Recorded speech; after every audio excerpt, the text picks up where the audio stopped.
오늘부터 공식 선거운동이 시작되면서 각 당의 선거운동도 본격화됐습니다. 여야 후보들이 앞다퉈 충청 민심 공략에 나서고 있는데요. 이와 관련해 충남대학교 정치외교학과 박영득 교수와 좀 더 자세한 이야기 나눠보겠습니다. 교수님 어서 오십시오. 네, 안녕하세요. 네, 시간 내주셔서 고맙습니다.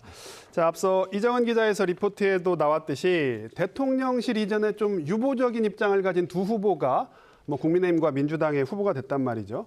이렇게 되면 좀 행정수도 완성 이 공약 추진하는 거 좀 어려워진 거 아니냐 이런 전망도 나왔는데, 자, 이 부분 어떻게 보십니까?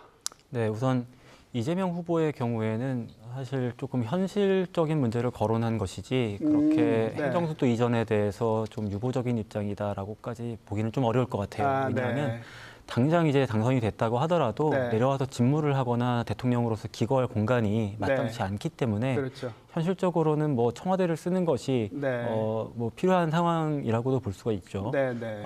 그리고 또 이제 행정수도를 제대로 이전을 하려고 하면 개헌이라는 절차도 실제로 거쳐야 하기 때문에 네.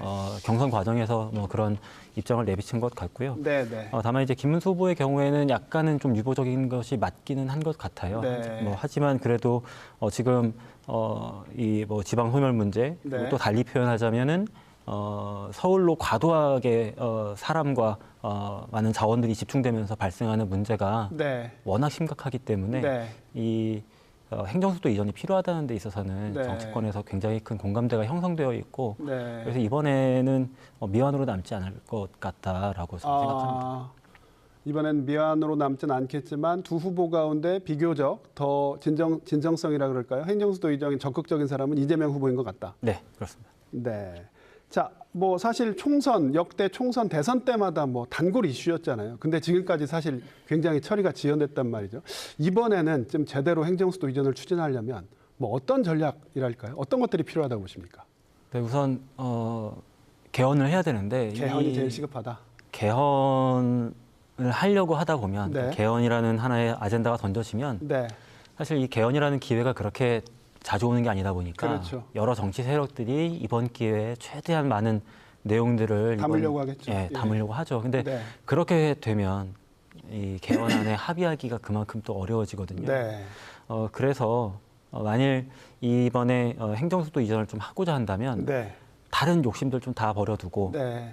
이 수도 조항만 네. 일단 신설하고 이 행정수도 이전에 대해서 존재하고 있는 이런 헌법적인 걸림돌만 제거하는 이런 네. 원포인트 개헌으로 좀 욕심을 좀 줄여보면 좀 더 쉽게 되지 않을까 생각합니다.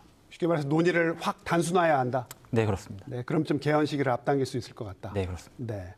자, 뭐 대선 얘기 이제 좀 여쭤볼게요. 뭐 12일인 오늘부터 공식 선거 운동이 시작이 됐습니다. 대선까지는 앞으로 22일, 뭐 3주 정도 남은 셈인데요.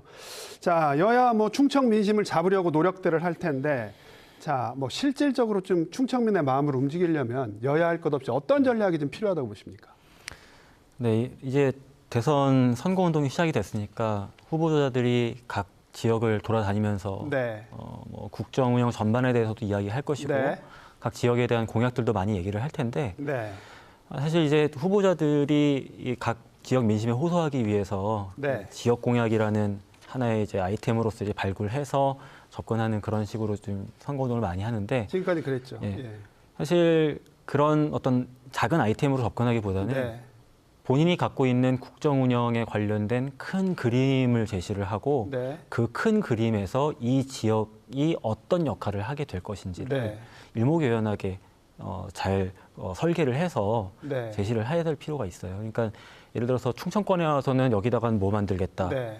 경상권 가서는 여기다가 뭐 옮겨놓겠다. 지금까지 늘 예. 그래왔죠. 그러니까 예. 이런 식으로 하면 사실 이게 국정 운영을 해나가는 입장에서는 이것들을 일관성 있게 네. 그리고 좀 체계적으로 해나가기에는 사실 어렵거든요. 실제 네. 사업은 이 국정 운영 기조하고 다 맞아 떨어져야 되기 때문에 그렇죠. 그래서 각 지역에 가서 네. 이 충청권에 와서 충청권 공약을 얘기를 하더라도 네. 국정 운영의 큰 그림하고 네. 같이 좀 제시를 해야 그 공약이 좀 더 진정성 있게 들리지 않을까 생각합니다. 일종의 뭐 역발상이라고 봐도 되는 겁니까? 예.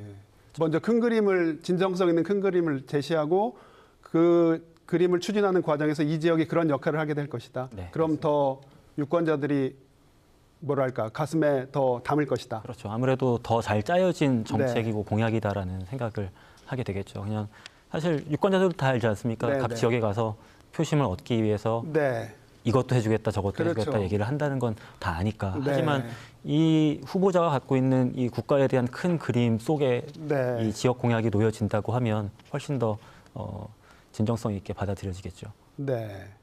이번에 국민의힘 얘기 좀 해볼게요. 주말 사이 국민의힘에서 엄청난 일이 벌어졌습니다. 뭐 사실 그동안 빅텐트 전략 일관되게 추진돼 왔는데 이건 이제 뭐 완전히 무산된 거 아닌가 이런 생각도 들긴 하는데 교수님 어떻게 보십니까? 일단은 이 빅텐트는 다 합쳤을 때 커야 되는데 네.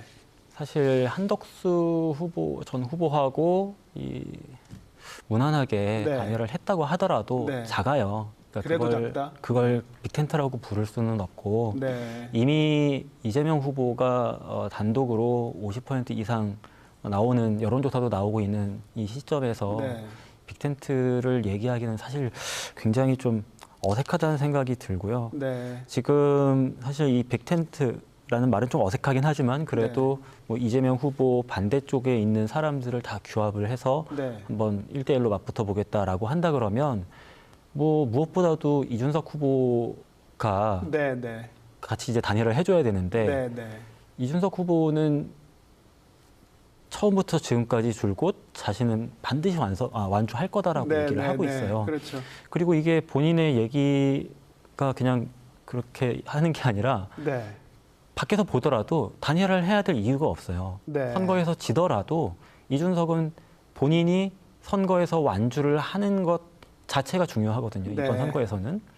그런 사람에게 단일화를 해달라라고 했을 때 과연 할 것이냐. 네. 저는 굉장히 그 가능성이 거의 없다고 보고요. 네.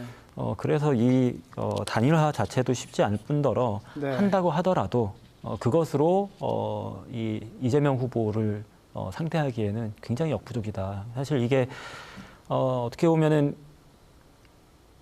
본인들이 지금 너무 작아진 게 문제인 거거든요. 네. 이게 다른 세력을 규합을 해가지고 키우려고 하는데 그런 식으로는 이게 해결이 안 되는 문제고요. 그런 상황에서 뭐 이재명 후보와 가장 결이 다른 기독교 구구 세력과의 어떤 뭐 통합 문제 이런 얘기도 나오고요. 또 지금 당내 지도부도 지금 뭐 거의 다 갈라진 상황이잖아요.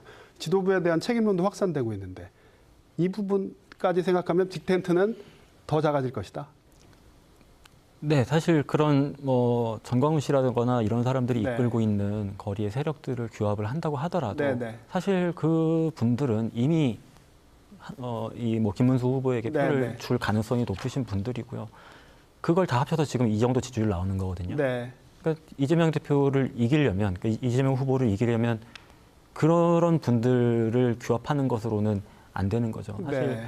어떻게 보면 12월 3일 그 이후로 네. 첫 단추부터 계속해서 잘못 깨어왔기 때문에 네. 지금에 있어서는 사실 굉장히 불리한 상황이라고 볼 수밖에 없고 네. 이 상황을 스스로 또 자초한 것이기 때문에 네. 어떤 다른 외부적인 그 세력과의 규합을 통해서 해결할 수 있다고 생각하지 않습니다. 네.